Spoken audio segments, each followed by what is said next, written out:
Colorectal cancer is the second most common cancer in the U.S. and it's becoming more common among young adults. In today's Morning Original, 13 Action News reporter Alicia Pattillo joins us in studio to discuss why it's never too early to get tested.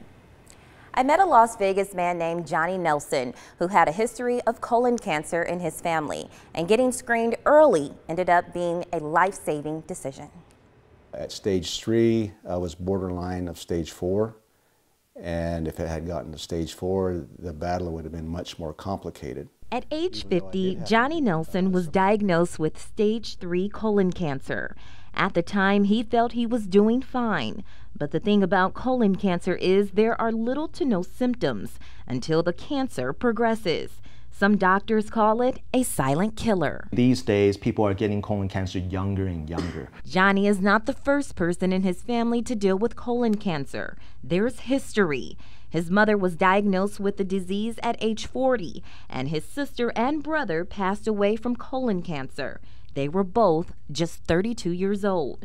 There's been an uptick in colon cancer among young and middle-aged adults. There's no single reason why, but genetic diseases, diet, and weight can all play a role. In Johnny's case, he couldn't escape his family's history, but the early screening might have saved his life. People ask me, are you in remission? I tell them yes, in a way, but because of my genetic condition, I still have a 50% chance that it will return. Coming up on 13 Action News at 11 tonight, we dig a little deeper into Johnny's family history, plus the hurdles many have to deal with to get screened and how quickly cancer can spread, colon cancer specifically. And you know that better than anyone. We've had a lot of conversations about this is a very personal story for you.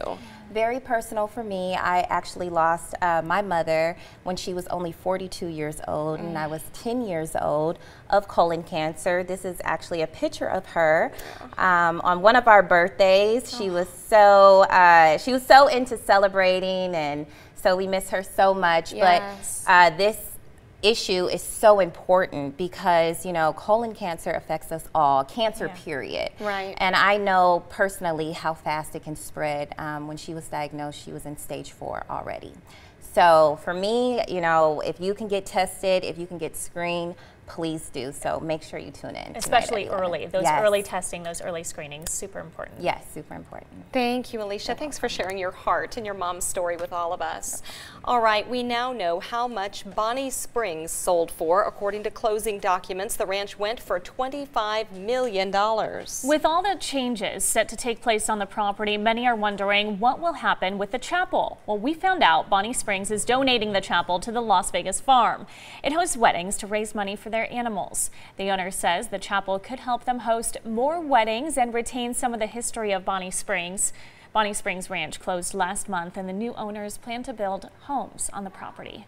Good Morning Las Vegas made an appearance on Jimmy Kimmel Live. Actually, this one did. It surprised all of us. Yeah, it was definitely surprising. It was part of his Weird Stories segment last night. Take a look.